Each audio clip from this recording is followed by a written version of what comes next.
Well, speaking of the United States, President Joe Biden and Russian President Vladimir Putin both painted their first face-to-face summit as positive. Biden says he proposed making critical infrastructure off limits from any cyber attacks. But Putin continues to deny any Russian involvement in recent ransomware attacks on U.S. companies. I pointed out to him we have significant cyber capability, and he knows it. He doesn't know exactly what it is, but it's significant. And if in fact they violate these basic norms, we will respond. We want to get another perspective on that summit. So returning to John Bolton, former U.S. ambassador to the United Nations, and he served as national security advisor, one of them, to President Donald Trump. Ambassador Bolton, thank you very much for taking some time to join the program today. And I actually want to start with an area that caught my particular interest.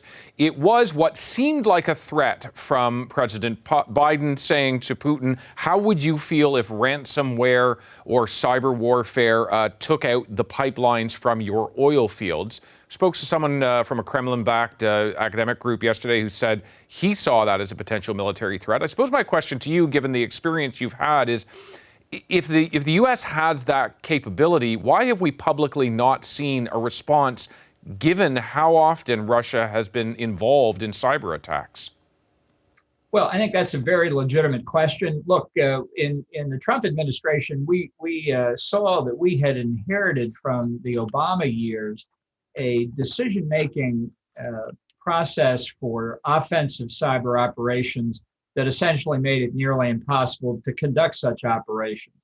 In part, I think because like many people around the world, the Obama administration saw cyberspace as kind of a Garden of Eden and not wanting to do anything to disrupt the peaceful garden, despite the fact that China, North Korea, Iran, and Russia were engaged in cyber attacks against us. They didn't want to engage in counter operations. I thought that was a mistake, clearly. I think we want peace in cyberspace, but the question is how you create peace. And one way you do it is through enabling structures of deterrence to come into place. And one way to do that is to retaliate disproportionately when the United States is subject to a cyber attack. And when your adversary understands they will pay a higher price if they take action against the United States, they're much more likely to think twice about it in the first place. The real problem I have with Biden's threat, which I thought was a wonderful moment in an otherwise pretty boring summit, is that there's little evidence that in the first 5 months of his administration, he's undertaken those kinds of operations.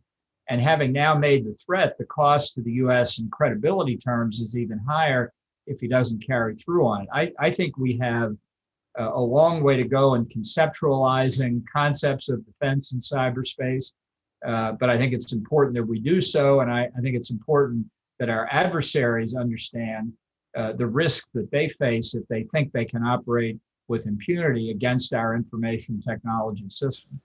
Certainly, sir, there would be a difference between concept and capability. Do you believe the United States has the ability, say, to take out a Russian pipeline or attack the power grid in that country if it felt it so needed to do? Well, if you're talking about through computer systems doing something to their command and control systems over pipelines or other forms of transportation and shipping, I think the answer to that's yes. I don't have any doubt, although I do think we still have a long way to go, that the U.S. Can and will, if it doesn't already, have the finest offensive cyber capability in the world, which is another point our adversaries should consider. Where does Canada sit on that poll? Well, as a member of NATO and part of the North American transportation and communication grid, I think we would treat the systems as effectively integrated, and defense of one is a defense of both, to paraphrase from NATO. And I think this is important in the NATO context as well. We need to understand better when not all cyber attacks are alike. There are levels of war, there are levels of espionage, there are levels of theft, there are levels of vandalism. And you need to respond, you need to understand exactly what the nature of the threat we're facing is. For members of older generations, it's harder to conceptualize in cyberspace because it's so different from the physical reality that we encounter every day. But let's be clear, cyberspace is not a Garden of Eden. It's a domain of human activity, no different than any other domain. You call the summit boring, but in the lead up to it, we saw some work, particularly on arms control treaties that actually looked set to expire or be abandoned over the past year. And there's some indication now that those will come back into place. You felt under the Trump administration that some of those treaties were constraining to the United States. Do you believe that's still the case? Well, look, I've been privileged to be part of getting the United States out of a large number of treaties that harmed our national interest, beginning with the ABM Treaty in 2001. And we got out of the INF Treaty, we got out of the Open Skies Treaty, and Biden basically affirmed that he would stay out of both of those. So all of those things, sir, just for clarification for the audience, are part of an attempt to reduce the threat of nuclear war. And if the treaties are being violated by your opposition, you're not really reducing the risk very much. Let's take the INF Treaty as an example. Two parties to the treaty, Russia and the United States. No other country in the world, not China, not Iran, not North Korea, no other country in the world bound by that treaty. And Russia has been violating the treaty for well over a decade, a fact acknowledged by every NATO member. So what does that mean? It means there is one country in the world bound by that treaty, the United States. How does that advance international peace and security?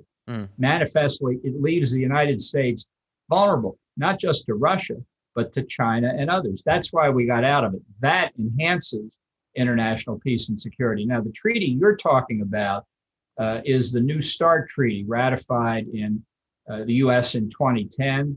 Biden extended it for 5 years. I think that's a mistake. I think the treaty was inadequate and dangerous in 2010. It has not gotten any better with age. And Biden basically gave Putin something he could only dream of, which is an extension of the treaty for 5 years. That doesn't enhance conditions of peace. It gives the Russians latitude to do what they do so often, which is to continue to violate the agreement. But sir, if the alternative is no treaty, then our weaknesses. If the alternative is no treaty, is that actually a better situation? It depends on whether you want to defend yourself or not. If the Russians are violating the treaty and we are not, as I just explained with respect to the INF Treaty, we are the ones being victimized. But it's more complicated than that, if I may say so.